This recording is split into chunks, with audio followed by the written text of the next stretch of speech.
What's up, everybody? It's your girl, Miss Sophia the Diva. I'm here to do another review of ABC's Secrets and Lies, Season 2, Episode 4, The Detective.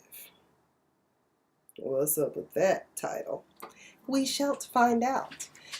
So, when we closed out last episode, mystery blonde haired dude once again is on the scene, and this time he poses the question to Eric. You gonna stay or you gonna go? Well, when we open up this episode, we see that Eric obviously has decided to roll with blonde-haired mystery dude. I guess that's all we're gonna call him until we find out his name. Did we find out his name yet? No, I don't know. Hopefully we do. They decide to get the chick that's in the house to call Liam and set up a meet and greet. Pay attention to the t-shirt she has on, too, by the way. Okay, so Eric does do us, the audience, a favor and asks dude, what's your name? And he's like, it doesn't matter. They set up this meet and greet at this diner to meet Liam. Time goes by and Liam never shows up. Not to mention that Eric has to ask his little brother Patrick for a huge favor. Can you meet with a client for me? Patrick ass is like, dude, it's conjugal visit night. And I'm just like, we did not need to know all that.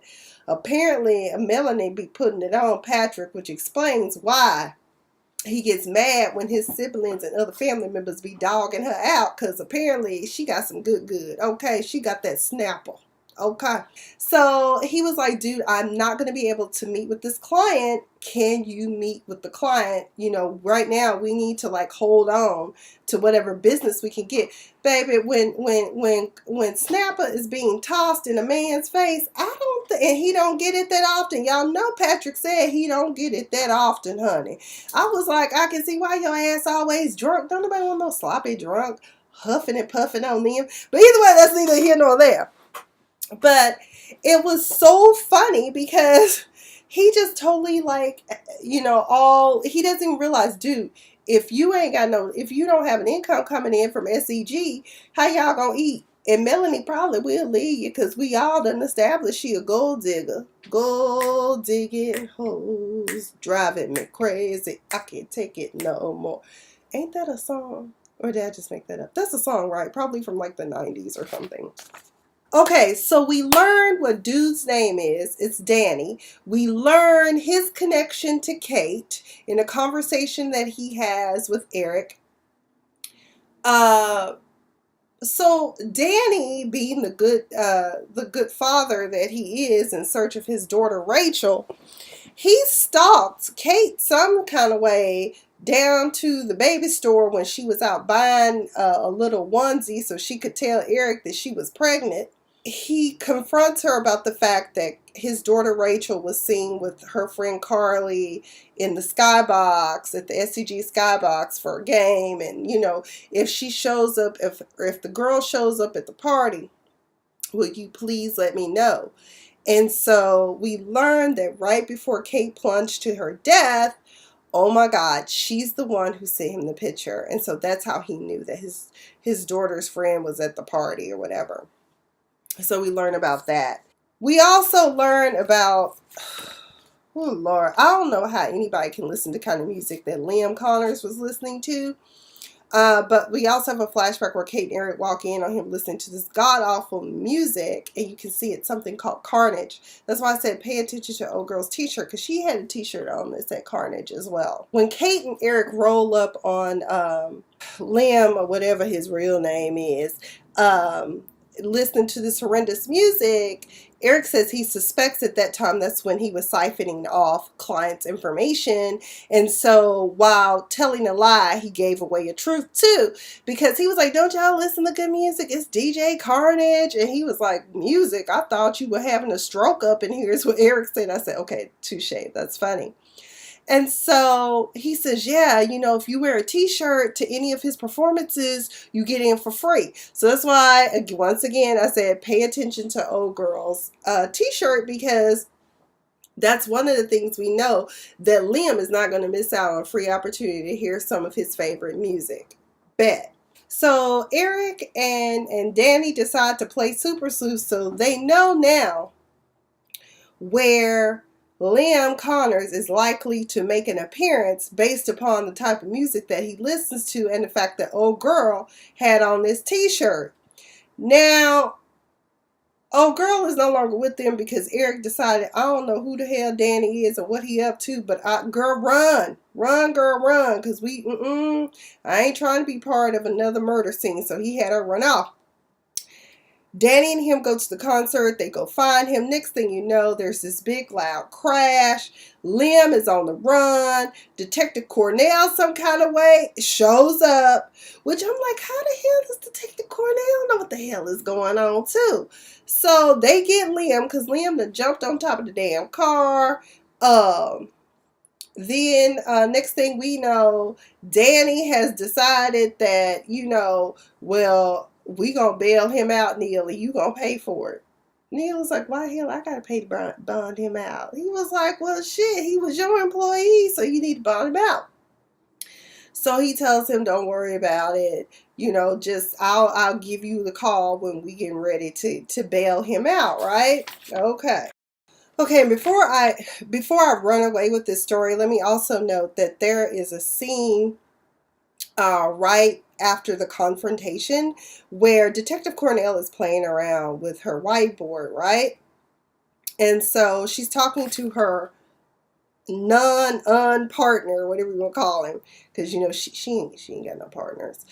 She keeps getting a phone call from her ex-husband, Ethan Barnett. She really don't want to talk to him. She keeps sending the voicemail.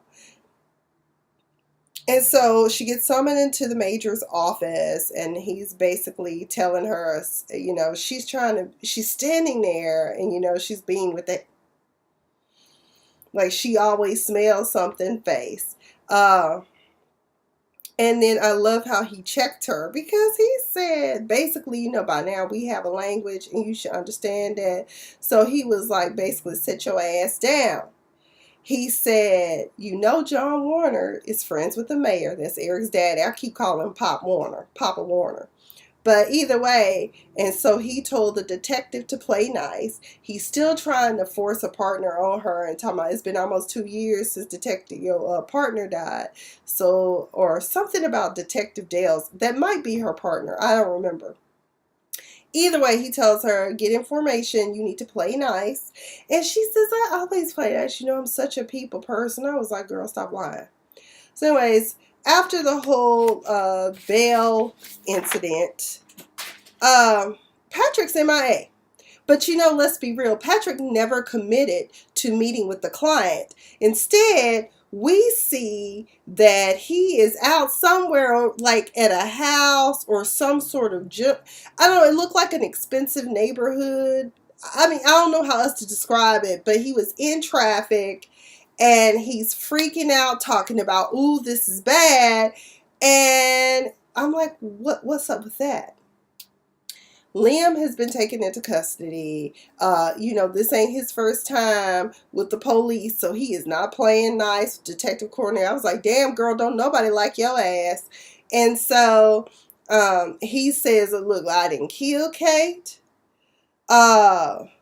But he does tell a story about Patrick, which, Patrick is usually a friendly drunk, and he turned nasty on Kate because Kate was trying to be helpful Kate. Because she was like, you might not want to be drinking that much. He was like, he basically popped up on her. He told her she was just a guest in the family, and she needed to learn how to mind her own damn business, or she was going to fuck around and get hurt. And I was like, yeah, damn, so Mr. Friendly. Drunk can become an angry drunk. So now he's back on the suspect list for sure. Not only that, we also learned that once he got cut off from the bar, he sent Liam to go to the liquor store and fill up his little flask for him full of liquor. So he was like, I might not be able to drink from the free bar, but by God, I'm going to go to this liquor store and get me some liquor. Sometimes I look at Detective Cornell and I'm like, she seems like she falls on the spectrum because, like, There's a point when she finally does go to see Patrick, and she's like hanging out by his office door, and he's like, can I help you? You need something? Eric's not here. My dad's not here. Um, and so right away, he's like, this bitch is here to see me. Let me send a text to my super lawyer sister. So he sends a text and lets her know that Cornell is there. Of course, Cornell tries to do the divide and conquer thing by playing the sibling rivalry and says how great everyone thinks Eric is, and you just kind of seem to just be a hot mess. He says, look, everybody knows I drink in this office. And she's like, well, it must be sad, so sad how everyone else holds Eric in such high regards. And, after that, he's kind of like, I already know what's going on. Get out of my office. Get to stepping. Get to stepping. Detective Cornell. I was like, damn, you ain't welcome nowhere. You better come with a warrant next time, girlfriend.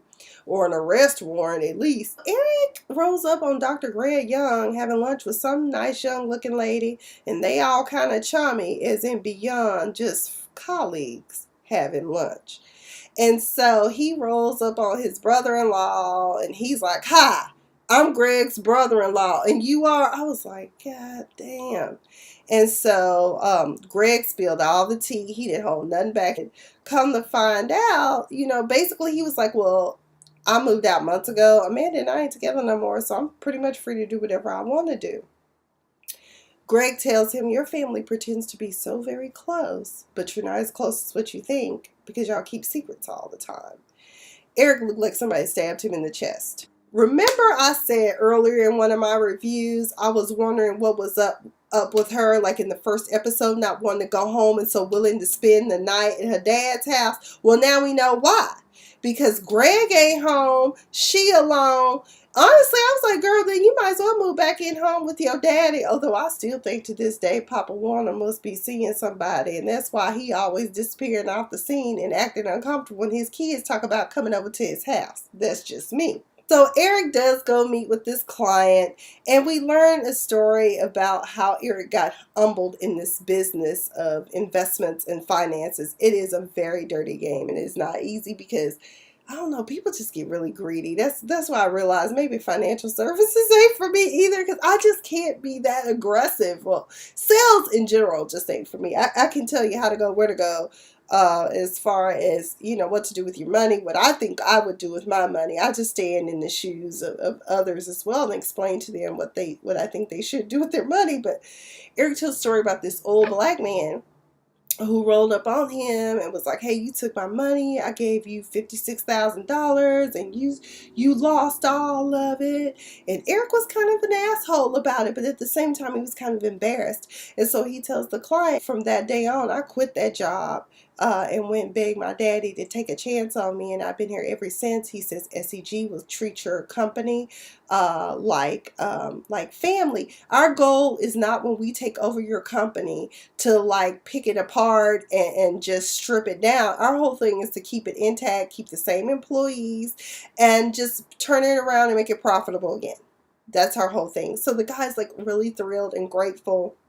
I think the company is called Soka. Yeah, Soka. So Soka's going to be all right. And I thought that was really, really nice and a very interesting story that Eric shared. So that looks like, despite everything that's going on, like SEG still stands a chance to thrive and continue to support its employees and their family. Because one of the worst things that can happen is when a company goes under and people that are in management or that own business that have a conscience, it really bothers them if they can't continue to help support their staff, their employees. So I can tell that SEG, you can tell that Eric and his dad, that's their mission, is to keep their company intact, not only for their own direct family, but also for the people that have become like family. So after the meeting with Soka, Mr. Soka, Eric's got another meeting, and it's a meeting with Danny. And my, does he not have a gift for Mr. Eric? So Danny rolls up, and he talking about, I got a lead on Liam. Because what happened is that no one bothered to tell Eric about the fact that Liam had gotten bailed out or bonded out or whatever. And so essentially what has happened is that Danny has freaking kidnapped Liam and put him in the trunk. Okay, he done got him in the trunk. So basically, he tries to explain to Eric, well, we got him right where we want him because we've driven him over state lines. So that means he's already violated his bail, which means we can just call Billy the bail's bond and he come get him and lock him up. It's going to be awesome. So Eric's like, I'm not comprehending. I don't know what all this means, but okay, dude, I'm just going to follow your lead. So Michael Ealy can play it cool like no other. So he just asked him, so did you kill my wife? Dude was like, no. But he also asked him, are you my wife's son that she gave away all those years ago? And you can tell Lim didn't know shit about that. Otherwise, he would have played it. Because even Eric points out to him, he tells him, so which way are you going to go with this?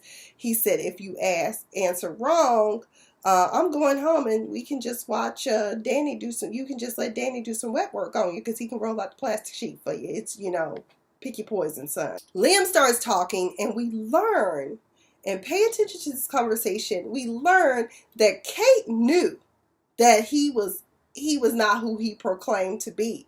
But because he was from Boone, and because she believed in giving second chances, and because she was a person that in her past had done such horrible things, I'm really curious to know what these horrible things are, that she said, okay, I'm going to give you a chance, but you got to work hard. You got to do right and get it together because I don't trust you just yet. And I was like, well, what horrible things could you have done? And why would you be seeking, second chances? Because based upon what Patrick and a number of other people said, Kate was so loving and caring and so seemingly perfect. As for the night of the murder, Eric tells him, like he told, I believe, Detective Cornell, that he did go on a liquor store run for his brother Patrick. And he said that he saw Neil talking in the garage to the black chick, which we now, of course, know is Carly. He also gives them another insight. Remember in the first episode that Eric goes to his wife's office, checks the desk, and someone has jimmied open her desk. And it didn't look at the time like anything was missing, but apparently there was something missing. He asked him about the bank statement that Kate kept in her desk. It was the only Word document she ever kept, and it turns out it had something to do with Neil. Well, at least he believed that it was something she was investigating Neil's bank statements.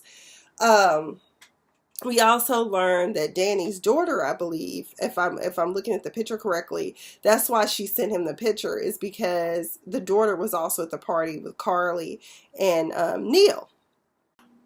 And during that night, Eric gives Liam a choice, because at some point in this episode or during this scene, Danny bails out and he's like, okay, I got a lead on my daughter, good enough, because now he knows that Neil was with his daughter and her friend Carly. And this is when Eric makes a proposal and he turns godfather and he lets little Liam know, I'm going to make you an offer you can't refuse. So during this time, Eric goes and gets Liam a bus ticket to Dallas. And I noticed that at the beginning of the scene, he notices that there's like a bus stop, a Greyhound sign, so that lets him know that there's a bus. And so he lays it out. He said, take a 5-year sentence. If you don't, I will turn you in for what you did at SCG, and you looking at about 40 years. Okay? He says, I will destroy the firm, but the company is mine. And my wife is dead. So basically, he's telling little Liam, look here, boy, I ain't got much else left to live for, so pick your poison. 5 years or 40. Hey, seemed like a fair deal to me, people. What y'all think? I think it was a fair offer. I think it's an offer you shouldn't refuse. I take 5 years. And plus, you can probably get fed time. I'm just saying. Eric calls the bail bond dude while Liam is still tied to the chair and says, come get him. Mandy and Eric have a brother and sister conversation. She said she was just really embarrassed to talk about it, about Greg. She said it's a long story. I really don't feel like sharing. And she asked him not to tell anyone. And Eric's like, tell them what? I was like, okay, Eric. So when Eric gets back to the office, he learns that Neil closed the deal. And of course, it's time to celebrate good times. Come on. Bum, bum, bum, bum, bum, bum, bum, bum. Yahoo! Okay, because basically, with people thinking that one of the owners has like murdered his wife. Shit, who wants to do business? I mean, that other guy even said it. Gavin was like, honey, the tank, fiduciary responsibility. We do not breach that. No, no, no. Okay. So he tells me, hey, dude, why don't you just come back to my house? Child, the setup is real. So Neil all stuck. Next thing you know, Danny jump out from nowhere, slams him down to the table, and you know he trying to figure out what happened.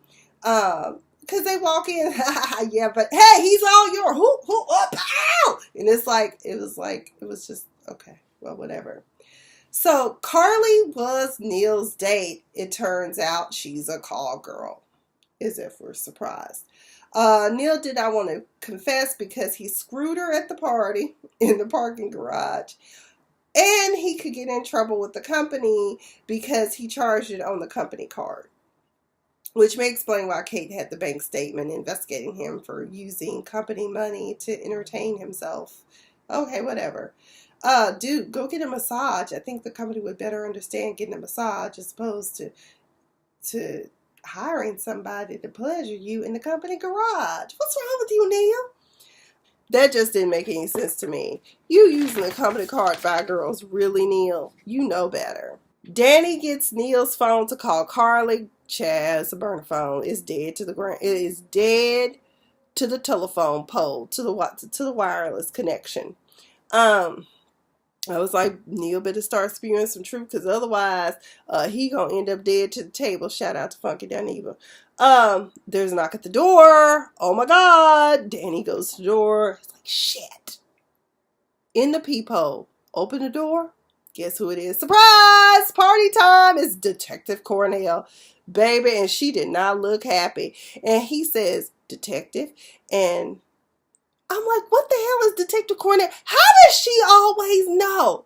Well, stay tuned for the next episode because then we'll learn out. So I have some questions that I want to ask. Do you think that Patrick Warner is actually capable of killing his own sister-in-law? I don't think so, because he said she's the only one that liked his wife, Melanie. She was always so nice to Melanie. Even got her birthday cards. Amen. Neil Oliver, motive and opportunity. So in one scene we see when Liam is telling his story about what he saw that night of the party, how everybody was acting, what everybody was doing, he says that at one point he had seen Neil downstairs in the garage with the call girl, and then in another scene we see him buttoning up his shirt and, freshening up. So I said, well, either that's because he just got some good, or two, did you push Kate off the daggone balcony and so you changed clothes to cover it up because maybe there's some blood splatter or something there? I mean, what's up with that? You can look at it two ways. Next week, Eric is even more so disturbed now that he learns that he is married to a woman he really did not know, because not only did she take $100,000. Okay, excuse me, y'all. Let me this pumpkin down. His wife took $100,000 from his savings. Cornell reveals that she had some sort of DNA test ran. And of course, I'm pretty sure Eric probably knows it's probably for the son that she had been looking for. Also in the previews, we see that a woman comes to the door and says, Kate is my daughter.